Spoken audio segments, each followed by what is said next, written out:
The sleeping serpent stirs in silence. Hey, how you doing here?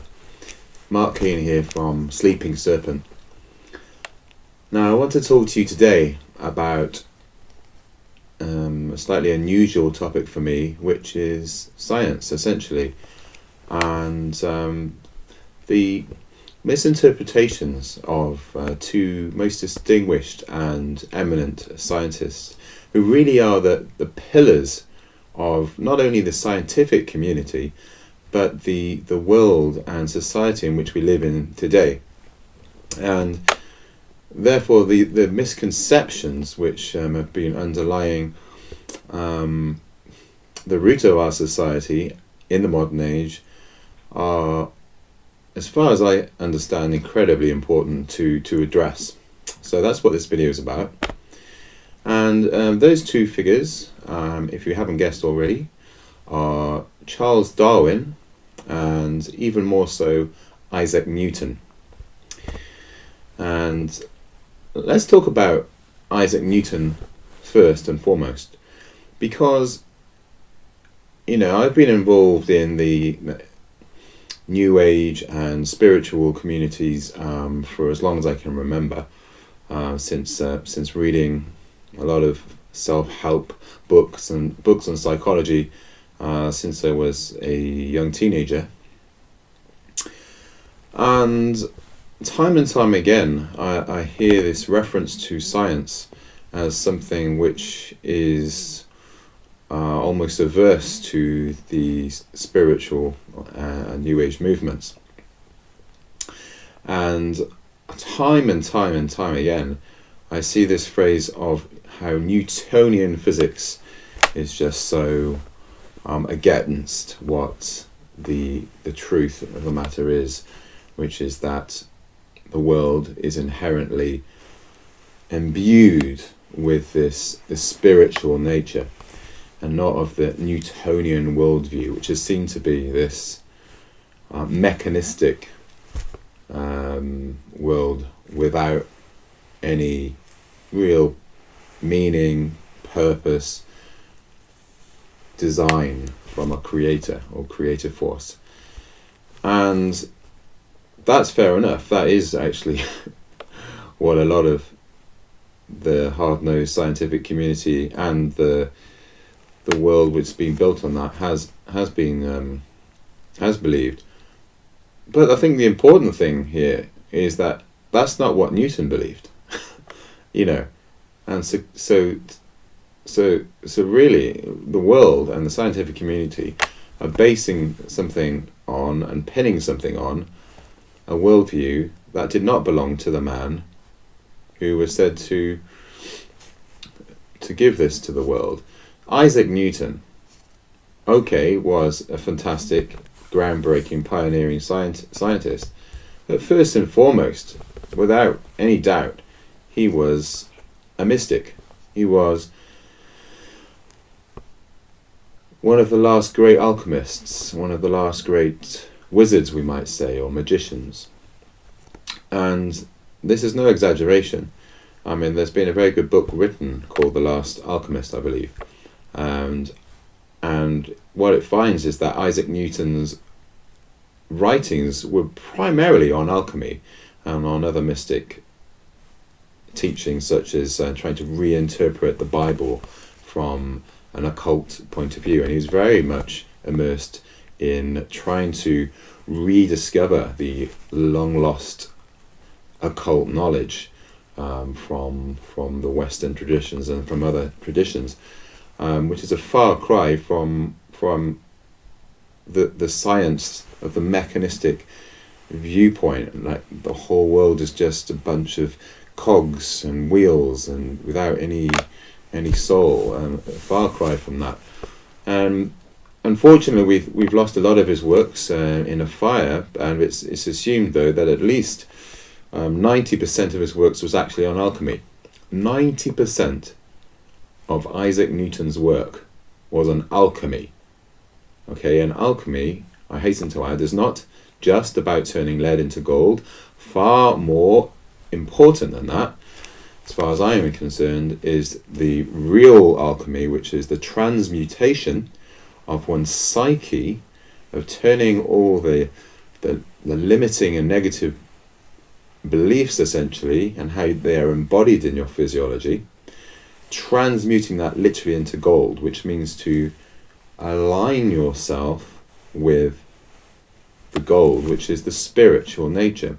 That's always been the goal of alchemy, and the reason in which everyone thinks it's to do with the transmutation of physical lead into gold is largely because, ironically, we've become so obsessed with the material world, which we all based on this Newtonian physics.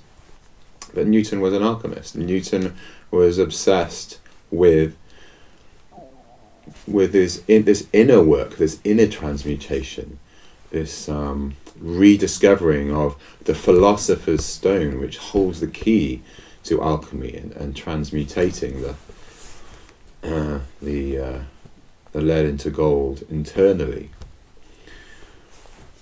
So I think this is really, really important to address, because the Newtonian world is essentially not what we think it is. And the only reason that perhaps we think of Newton as being a pioneer of science is because alchemy has always been so secret.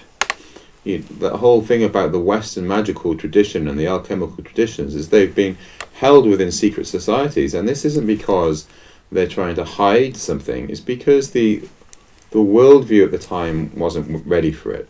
The powers that be that control religion and these days science aren't ready for the potency of these alchemical and magical traditions, which have the ability to rock the worldview and the perceptions of life as we know it. They're a threat to the status quo. They're a threat to the government and those who like to control and orchestrate society at large for what they may consider or not the greater good, or whatever you think the agenda is. The fact of the matter is that we have had a very deep wisdom in the West for a very long time, and it isn't about turning lead into gold. It is about finding God within ourselves, which means to find the spiritual essence within ourselves, to be inherently imbued and empowered with the creative life force of life as we know it, the world. That power, that force, that esoteric matter is our birthright, and this is what our alchemy is about, and this is what Isaac Newton was about. The 10% of the science that we attribute to him was just merely a side note, something which was permissible by society, something which he could publish without fear or ridicule or condemnation.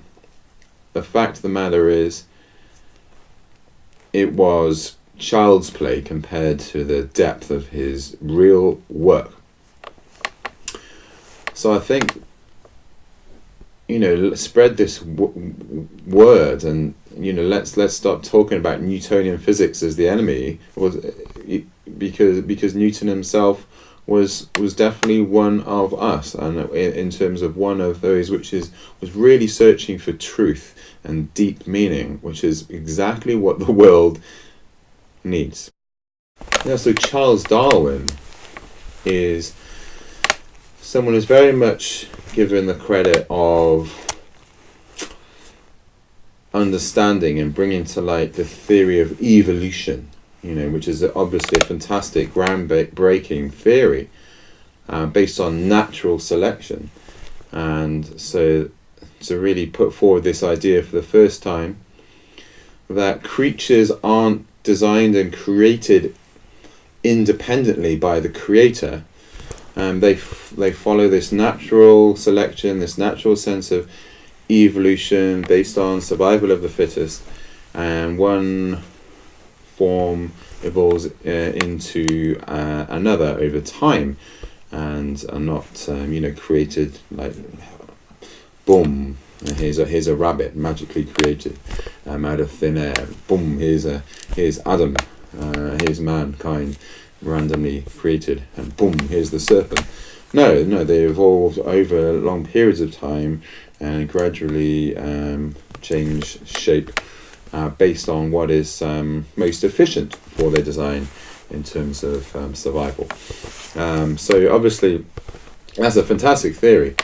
But of course, more and more now, the atheists of the world are looking to Darwin as the god of this worldview, which does not need a divine creator. And if you go to the Natural History Museum in London, it's almost like the temple. It looks like a cathedral, and it's one of my favourite buildings in London, in the world actually. And I used to love going there as a child.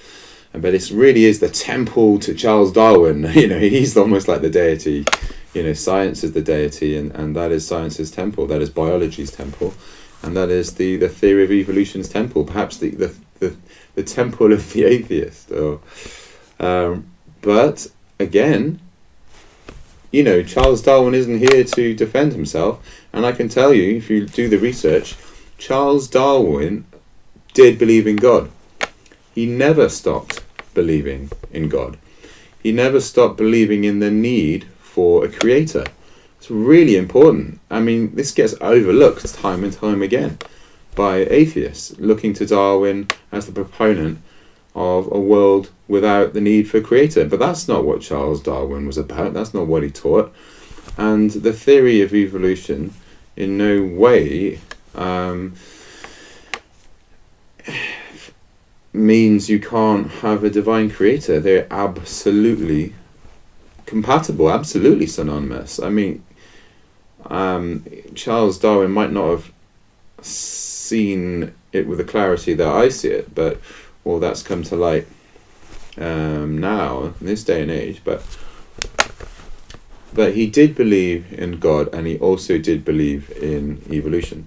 I believe that he perhaps went a little bit crazy. He didn't go crazy, but he certainly was very, very ill and got continuously ill because he was almost felt like he was trying to pin down the force of nature through this emerging rationality and this emerging scientific worldview. And he became very afraid of movement and almost afraid of Mother Nature, and I think it's this part of ourselves, the left brain, the rational side of our brain, which wants to control everything, which fears the wild side, the untamed wild spirit, and the more right brain. And I believe that played a part. Like the more he tried to mold himself to society, and more he also was afraid of the repercussions of his findings. The more he went very, very ill. But inherently, I'd just like to make the point that the divine creation is very, very real. Myself and those of us who are lucky enough to have spiritual experiences feel on a deep level of knowing that the divine creator does flow through us, and this is experiential and not something you can really ever intellectually rationally debate over and above having a direct experience. And I don't believe anyone is really qualified to debate the subject of God, really, unless they had a spiritual experience or are in touch with the spiritual nature. And that's the point in which any discussion about it should really begin. And it's from that place of source, that the divine creator flows through form and evolves. Consciousness evolves. It evolves through forms, and it knows itself through that reflection of moulding itself, shifting through one form and then the other, and then that goes out into the whole myriad of creation. So actually evolution is a beautiful way to complement and even to a certain extent explain the nature of creation by the creative impulse that we known in New Age circles as Source, and was known in older times as God as the generating, ordering, directional principle, as opposed to a bearded man in the sky, which is just a very immature, ridiculous idea, which people cling to in their innocence and immaturity, which is quite funny, really, you think about it. But anyway, so I think it's really important. Like, there's nothing more important, really, than understanding that the two men who are seen to be the bastions of our society, this worldview, this atheist worldview, that's proponent of science without meaning, purpose, design, and a divine creator, is an absolutely false misconception. They are basically both men of God and spiritual men. Isaac Newton, hugely so, like a complete mystic, complete alchemy, and he was known to have said on his deathbed to renounce the Catholic rites, the Christian rites, because he said, "I've made my own peace with God." Such was his confidence in his own relationship with the divine creator. And again, Darwin was very confused about this issue with how he learnt about Christianity, and he saw in evolution that this wasn't the case. But he never stopped believing in the need for a God, and that's really important. And I believe it's this friction of trying to grapple with these ideas that drove him to an incurable and incomprehensible illness. So really we've been living a lie, and we've been perpetuating an immaturity that has not been based on truth. And if science is anything, surely it is based on an obsession to find the truth based on pure reason, and not false reasoning based on a lie.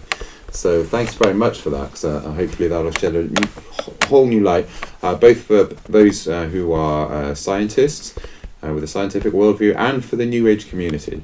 Hopefully this can bridge the gap between spirituality and science, as these great, eminent, esteemed scientists were also men who firmly believed in a spiritual creator. So thanks for listening, as always. Thanks for this video. I hope you enjoyed it, and do please like or comment on the video, as always. And thanks for listening. I'll see you next time. Sat Nam.